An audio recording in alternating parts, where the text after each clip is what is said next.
সুপ্রভাত বন্ধুরা, তো আমাদের সাতকাহন চ্যানেলে আরও একটি নতুন দিনে নতুন ব্লগে তোমাদের অনেক স্বাগত। প্রতিদিনের মতন আমি চলে এসেছি নিত্য নতুন টিপস নিয়ে এবং সাংসারিক কোনো কাজকর্ম নিয়ে। দেখো, এখানে আমি একটা ক্লিপ নিয়েছি। এই ক্লিপ আর দুটো চামচের সাহায্যে একটা দারুণ সুন্দর জিনিস তৈরি করে দেবো, যেটা তোমাদের সংসারে প্রচণ্ড কাজে লাগবে।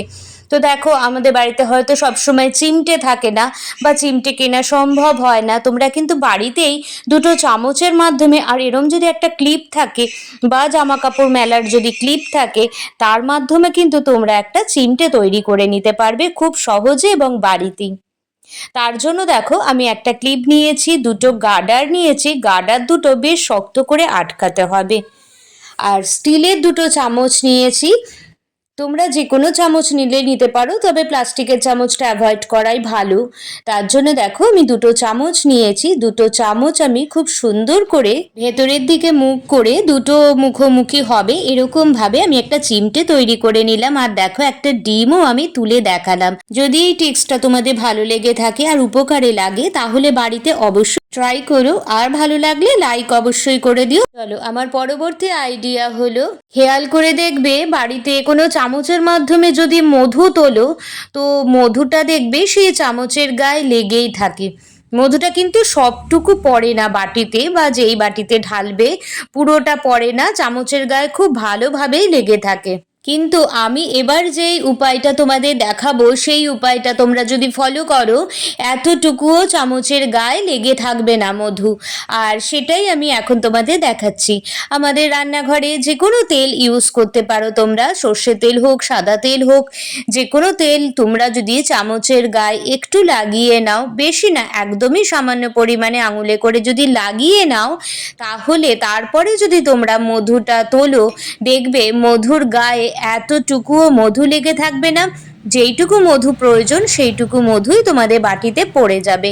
আর যদি তোমাদের এই ভিডিওটা উপকারী লেগে থাকে, তাহলে অবশ্যই বাড়িতে ট্রাই করে একবার দেখো।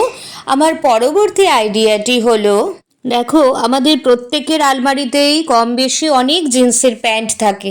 তো জিন্সের প্যান্টগুলো কিভাবে ভাঁজ করবো, এবং ভাঁজ করার পরে না অনেকটা জায়গা নিয়ে নেয়, ফোলা ফোলা থাকে। তো তোমরা যদি, আমি ঠিক যেই পদ্ধতিতে ভাঁজ করছি সেই পদ্ধতিতে তোমরা যদি ভাঁজ করো, তো তারপরে এই জিন্সের প্যান্টগুলো একটুও লাট হবে না বা কুঁচকে যাবে না, এবং খুব কম জায়গা নেবে। এবং অন্যান্য অনেক জিন্সের প্যান্ট বা যে কোনো জামা কাপড় তোমরা এইভাবেই গুছিয়ে রাখতে পারো। এবং খুব পাতলা ভাঁজটা হবে, ভাঁজটা বেশি মোটা হবে না এবং ফুলেও থাকবে না। এবং এভাবে ভাঁজ করার ফলে আলমারি থেকে যখনই তোমরা এই জামা প্যান্টগুলো বের করবে, একটাও অন্যরকম ভাঁজ হবে না বা একটাও খুলে যাবে না। তোমরা যেরকম চাইছো ঠিক সেভাবেই খুব সাবধানে তোমরা পেয়ে যাবে।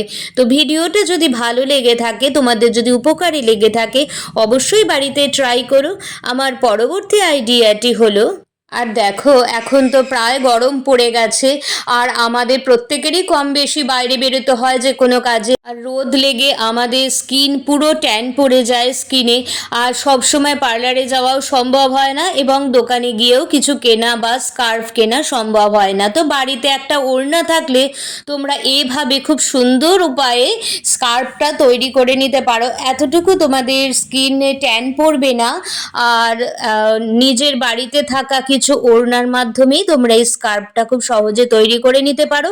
তার জন্য কোনো দোকানে যাওয়ার প্রয়োজন নেই। তো দেখো, আমি যেই উপায়ে স্কার্ফটা ব্যবহার করছি, তো আমি এটা জর্জেট ওড়না দিয়ে করছি। তোমরা সেটা সুতি বা কটনের ওড়না দিয়েও তোমরা করতে পারো, খুব ভালো হবে সেটা।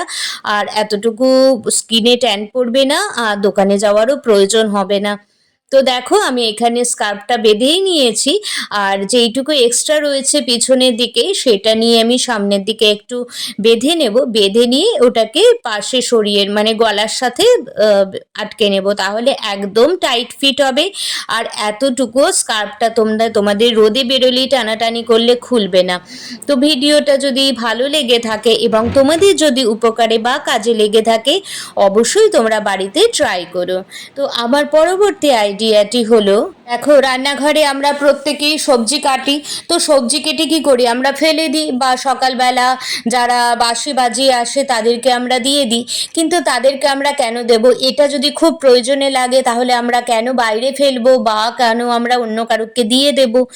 এটাই আমরা যদি বাড়িতে একটা জায়গায় জমাই, এবং আমরা তো বাড়িতে প্রত্যেকে গাছপালা লাগাই, সেই গাছে সারও দিতে হয়, সারটা আমরা বাইরে থেকে কিনবো না। যদি এই সবজির খোলাগুলো একটা জায়গাতে পচাই, আর তারপরে তো আমরা তো বাড়িতে প্রত্যেকেই ডিম খাই, সেই ডিমের খোলা, পেঁয়াজের খোলা, সব কিছুই যদি একটা জায়গাতে পচিয়ে দিই, পচানোর পরে সেই জলটা বা সেই মাটিটা যদি আমরা গাছের গোড়ায় দিই, আমাদের আলাদা করে কোনো সার কিনতে হবে না।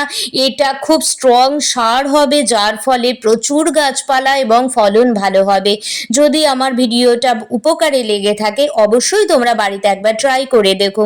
আর এই সবজির খোলা বা ডিমের খোলা কিচ্ছু বাইরে ফেলো না, এই ফেলা জিনিসগুলোই দেখবে আমাদের বাড়ির প্রচণ্ড কাজে লেগে যাবে, খুব উপকারে লাগে। তো আমার পরবর্তী আইডিয়া হলো, দেখো এরকম একটা ছান্তা বাড়িতে প্রত্যেকের বাড়িতেই থাকে, তো লুচি বেলার সময় দেখবে এইগুলো খুবই ভালো, পুরো তেলটাই ঝরে যায়, কিন্তু কড়াতে কিন্তু তুমি এভাবে রাখতে কিছুতেই পারবে না।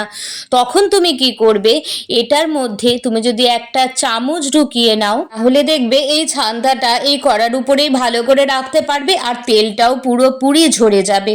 তো আমার এই আইডিয়াটা যদি তোমাদের ভালো লেগে থাকে বাড়িতে একবার ট্রাই করে দেখো, অবশ্যই তোমাদের ভীষণ প্রয়োজনে লাগবে। তো বন্ধুরা, আমার পরবর্তী আইডিয়া হলো, দেখো না রান্নাঘরে রান্না করতে এসেছি, তাই ভাবলাম তোমাদের সাথে এই আইডিয়াটা একটু শেয়ার করি। যারা নতুন রান্না শিখেছো বা নতুন সংসার করছো তাদের জন্য তো ভীষণ প্রয়োজনীয়। যখন তোমরা পেঁয়াজ ভাজবে, তেলে পেঁয়াজ দেওয়ার পরেই একটু যদি নুন দিয়ে দাও, খুব তাড়াতাড়ি পেঁয়াজটা নরম হয়ে যাবে এবং ভাজাটাও খুব তাড়াতাড়ি হয়ে যাবে। যারা জানো, যারা জানো না তাদের জন্য এই টিপসটা ভীষণ উপকারী হবে। তো তোমাদের কেমন লাগলো অবশ্যই জানিও। তো ভিডিওটি দেখতে থাকো, অবশ্যই ভালো লাগবে। তো বন্ধুরা, এখন সন্ধ্যাবেলা আর কি, তো একটু চা করে খাবো। আর সকাল থেকে তো তোমাদের সাথে আমি অনেকগুলো কিচেন টিপস বলো বা ঘরের যে কোনো টিপস শেয়ার করেছি। আশা করছি তোমাদের ভালো লাগবে, দেখো ভিডিওটা, অবশ্যই ভালো লাগবে এবং খুব উপকারও লাগবে। তো চলো এখন চা করে নিই, চা খাবো। আর ডিনারে কি হবে সেটা এখন এই মুহূর্তে বলতে পারবো না, কারণ এখনও মানে প্রিপারেশান নেওয়া হয়নি আর প্ল্যানও করা হয়নি যে ডিনারে কি হবে। তো চলো আপাতত চা করছি, চাটা খেয়ে নিই, সাথে থাকো। তো বন্ধুরা, রান্নাঘরে চলে এসেছি, এখন একটু চা খাবো। তো সন্ধ্যাবেলা সকালবেলা একটু চা না খেলে তো ভালো লাগে না, তাই এই সময়টা জানো তো আমি একটু চা খাই, আর চাটা বেশ কড়া করে খাই, আমার ভীষণ ভালো লাগে। লিকারটা অত বেশি প্রেফার করি না, কিন্তু দুধ চাটাই বেশি প্রেফার করি আর কি। জানি দুধ চাটা খাওয়া অত ভালো নয়, কিন্তু আমার যেন দুধ চাটাই বেশি ভালো লাগে। তো দেখো বন্ধুরা, আমি চাটা হয়ে যাচ্ছে, তো তোমাদের সাথে যেই কথাটা আমি শেয়ার করছি, আমি বেশ কয়েকদিন ধরে কিচেনের বলো, ঘর বাড়ির বলো, একটু টিপসগুলো শেয়ার করছি তোমাদের সাথে। তো আশা করছি তোমাদের ভালো লাগছে, তোমরা সেই সমস্ত রেসপন্সও করছো, তো আমারও ভালো লাগছে, তোমাদের উপকারে লাগলে আমারও ভালো লাগবে। তো কিছু শিক্ষণীয় ভিডিও আমি যদি সবার মাঝে যদি শেয়ার করে দিতে পারি, তো আমারও যেরকম ভালো লাগবে তোমাদেরও ভালো লাগবে আশা করি। কারণ এখন তো ইউটিউব খুললেই যত সব উল্টোপাল্টা, আর যে সেই জিনিসগুলো একদমই শিক্ষণীয় নয়, যেগুলো একদমই ভালো লাগে না আর কি। তো যাই হোক না কেন, এই নিয়ে আমি বেশি কথা বলতে চাই না। তো দেখো, আমার তোমাদের সাথে কথা বলতে বলতে প্রায় চা করা হয়ে গেছে। তো দুধটা ফ্রিজে রেখে এখন জানো তো আমি একটু অনলাইন ক্লাস করাবো, তারপরে আমার মেয়ের এক্সাম চলছে, তো ওকেও একটু দেখতে হবে। তো দেখো ভিডিওটা, আশা করছি ভালো লাগবে।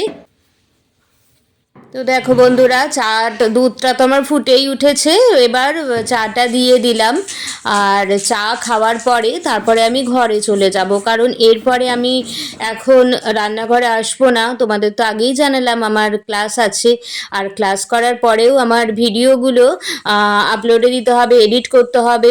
আর জানো তো, আগের দিনে আমি কোনো ভিডিও দিতে পারিনি, তার কারণ বাড়িতে অনেক গেস্ট এসেছিলো, তার জন্য আমার কোনো ভিডিও রেডিও ছিল না। তো চলো এবার তো বন্ধুরা, চা করা হয়ে গেছে, এবার একটু বসে চাটা খাই। তো বন্ধুরা, জানো তো আমি আর মা একটু বসে বসে চা খাবো, আর এই টাইমটাতে একটু গল্প করব, কারণ খুব একটা গল্প করার সময় পাই না। সংসারে ভীষণ ব্যস্ততার মধ্যে আমাদের দিন কাটে। তো এই টাইমে একটু আর কি, আমার বর তো বলে যে গোল টেবিল বৈঠক বসছে আর কি। তো যাই হোক না কেন, সাথে থাকো, আমি আবার আসছি।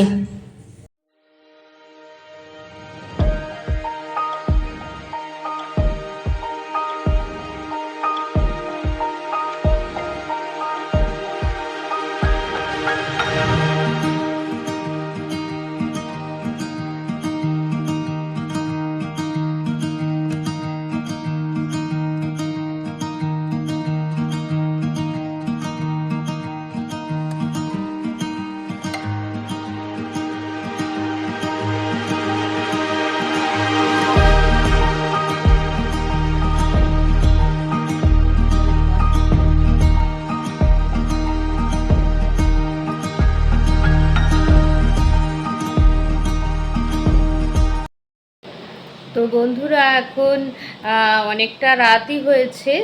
তো আজকে রাতে আমাদের ডিনার হবে ভাত। ভাতই খাওয়া হবে আজকে সবাই, আর আলু ভাজা হবে, এই আর কি, আর পোস্ত আছে, ডাল আছে, এইটাই খাওয়া হবে আজকে। তো আজকে ভিডিওটা বিশেষ একটা বাড়াচ্ছি না। আর মেয়েও পড়াশুনো করছে, পড়াশুনো করতে করতে যদিও এখন একটু ঘুমিয়ে পড়েছে। তো আজকে ভিডিওটা বাড়াচ্ছি না, নেক্সট ব্লগে নেক্সট দিন আবার তোমাদের সাথে দেখা হচ্ছে একটা নতুন ব্লগ নিয়ে এবং বিভিন্ন রকম টিপস নিয়ে। পাশে থেকো, আশা করছি তোমাদের ভালো লাগবে। তো আজকের মতন এইটুকুই, গুড নাইট, টাটা।